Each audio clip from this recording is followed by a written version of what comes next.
Quel sujet? Alors, mon sujet est: est-il possible de travailler à la BU? Et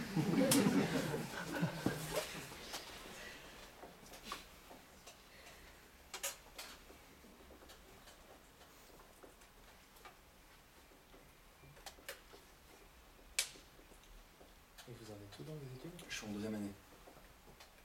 J'espère que c'est possible alors. Ah, écoutez.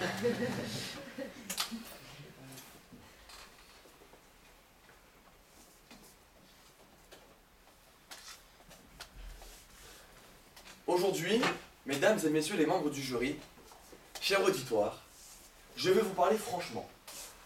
J'aimerais qu'à la fin de mon plaidoyer, vous ayez l'impression de me connaître un petit peu. Et peut-être, qui sait, de vous reconnaître en moi. En tant que jeune homme de 19 ans, vous vous doutez bien que je suis très réceptif à toutes les sollicitations extérieures à ma vie étudiante. Mais, par mon éducation, les valeurs de ma famille et celles de la République, je me sens concerné par la France, par le destin de ce pays multiculturel qui souffre d'une maladie trop répandue, l'indifférence. Alors, pendant ces quelques minutes, je veux militer devant vous pour une jeunesse qui n'est pas ce que l'on dit d'elle.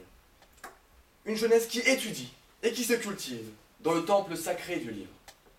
La bibliothèque, dixit Jean-Paul Sartre. Je veux vous parler de la bibliothèque, car après la fameuse question du samedi soir, tu fais quoi ce soir? C'est sûrement le texto qu'on reçoit le plus. T'es à la BU? Premier étage? Deuxième étage? J'arrive. Alors oui, la bibliothèque est le lieu privilégié d'un étudiant, en quête d'une concentration lui permettant d'optimiser ses heures de travail personnelles. Mais, à Créteil, on sent dès le début que la BU est un lieu plein de doutes. Déjà, pour y arriver, 2 escaliers, lequel prendre? Passer par la case fumeur, monter directement? La bibliothèque est encore un lieu perfectible, dans l'optique d'un travail efficace pour les étudiants. Mais, malgré toute la bonne volonté du monde, certaines personnes ne nous aident pas vraiment à travailler dans ce sanctuaire de la connaissance. Mesdames et messieurs, Stendhal, grand écrivain, qui dit que les bibliothèques sont particulièrement utiles pour les livres médiocres qui, sans elles, se perdraient, ne nous aident pas vraiment. Franchement, vous imaginez les étudiants de la faculté Stendhal de Grenoble lorsqu'il s'agit de travailler? J'ai fait un rêve. Un rêve dans lequel les étudiants, fraîchement bacheliers ou proches du doctorat, se réunissent tous dans un même lieu. La bibliothèque universitaire, pour former l'élite de demain. Ces étudiants seraient non seulement cultivés et instruits, mais seraient en plus le symbole d'une jeunesse qui, comme à Créteil et bien que multiculturelle, est profondément attachée au rayonnement intellectuel de la France. Nous nous devons d'être l'élite de demain.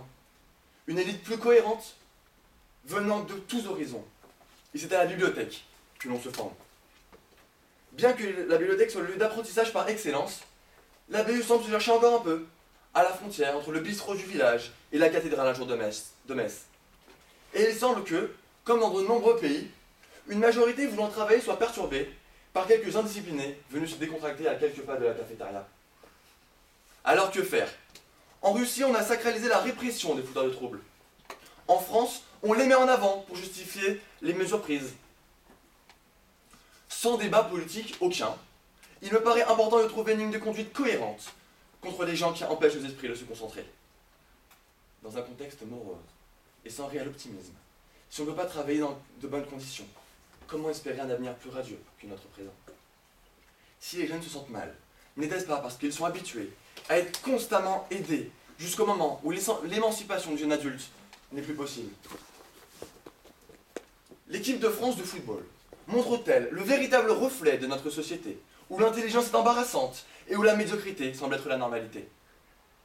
Mesdames et messieurs, je veux vous dire que la bibliothèque universitaire est l'une des clés de l'avenir des étudiants d'aujourd'hui, qui seront la France de demain. Oui à la bibliothèque, oui au savoir, oui à l'apprentissage. Et non à la médiocrité ambiante. La France a besoin de vous, cher auditoire. La France a besoin de nous tous. La crise n'est ni une fatalité, ni une excuse pour s'apitoyer sur son sort. Ceci n'est bien entendu ni un manifeste pour les jeunes, ni un concentré de paroles populistes, mais bien les paroles d'un jeune homme qui veut que sa France, la plus belle, mais aussi la plus divisée depuis longtemps, se redresse et rayonne à nouveau. Oui, oui au travail à la bibliothèque universitaire, oui à la sacralisation de ce lieu, et non au pessimisme ambiant, qui nous fait presque oublier qu'il y a 20 ans, on se doit d'avoir les pieds sur terre, mais la tête dans les étoiles.